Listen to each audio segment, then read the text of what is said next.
First, you have some time to look at questions 1 to 5.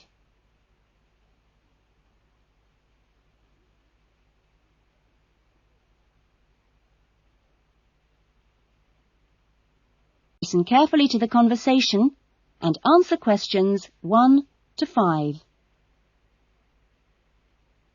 Oh, hello. I'd like to join the video library. OK, would you like to fill in the application form now? Yes, I can do it now. Hold on and I'll get a form. Now, I'll just ask you a few questions and then I'll get you to sign at the bottom. Right. What's your full name? Louise Cynthia Jones. Jones. Yes, that's right. OK. And what's your address? Apartment 1, 72 Black Street, Highbridge. Black Street. That's just round the corner, isn't it? Yes. OK, so the postcode is 2085, right? Yes, 2085. And your telephone number? I need both home and work. Home is 9835-6712, and work is 9456-1309. Do you need any ID or anything like that? Yes, we need your driver's license number. That is, if you have one. Yes, I know it off by heart. It's an easy one. 2020BD. Do you need to see it? Yes, I'm afraid I do. Here. Right, thanks. And could you tell me your date of birth, please? 25 July, 1977. That's the most important part out of the way, but could I just ask you a few questions for a survey we're conducting? Okay.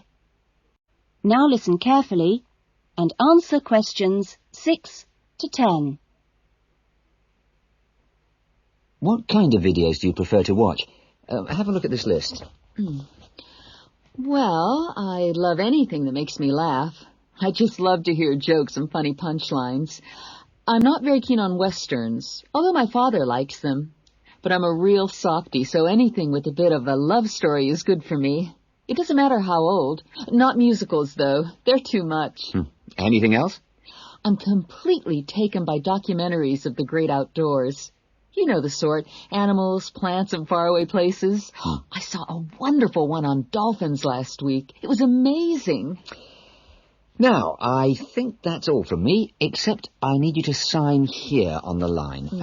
Here's a pen.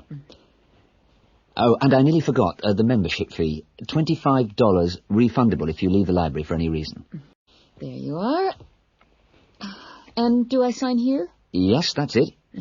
You can borrow videos now if you like, but your card won't be ready until next week. You can come and pick it up when you bring your first videos back. That is, if you want to take some now. Yes, I'd like to. I'll have a look around. Fine. First, you have some time to look at questions 11 to 15.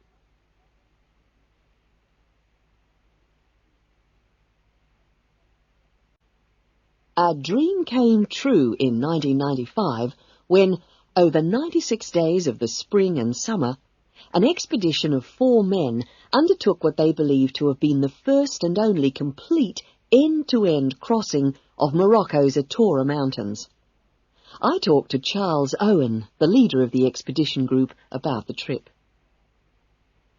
Charles, how much planning went on beforehand? Well, as you know, I run these walking trips across the mountains for tourists, and over the years I've collected maps and other data to prepare what I call a route book for this trip. And this book basically shows the route across the mountains that we took. You actually broke records while you were out there, didn't you? Yes, it was 900 miles in total, and we managed to climb 32 peaks that were over 3,000 metres high, including Tube Karl, which is, of course, the highest in North Africa. Yeah. We weren't actually out to make a name for ourselves. It just happened, really.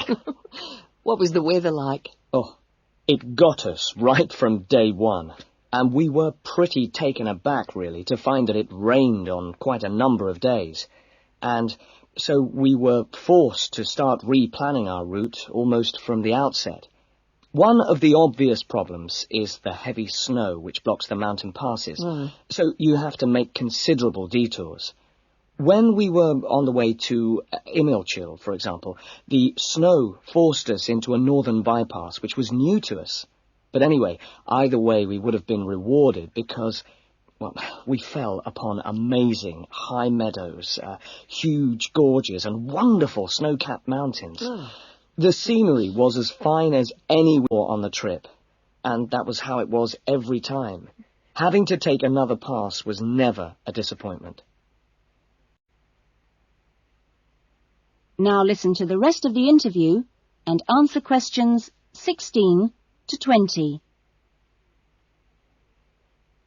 It was in many ways a social trip, wasn't it? Yes. We'd arranged to meet up with friends at various points on the journey. I mean, this was actually one of the purposes of the trip. And we managed to keep all these dates, which, well, it's amazing, really, considering the detours we made. An old friend acted as a sort of transport organizer for everyone, and the Hotel Ali in Marrakesh was a good social base. I'd really recommend it, although I can't remember who runs it. Anyway, groups of friends actually joined us for 3-week stints, and others just linked up with us. Some, whom we hadn't met before the trip at all, tagged on for short bursts, people from the area who just came along for the ride. But outside the major visitors like Tubkal, we only met one other group of travellers like ourselves in the whole 96 days. Were there any bad moments? Well, we took 2, I must say, long-suffering donkeys with us to help transport water and tents and things. I suppose if we were to do it all again, we'd probably hire donkeys along the way. Taza and Tamri, as we called them, after the last places in the trip, well, they made quite a unique journey between them. And, well, but it was continuously demanding for them. On both the really high summits, they took diversions that were quite out of character, and I can only assume that it must have been due to tiredness. Well, thank you.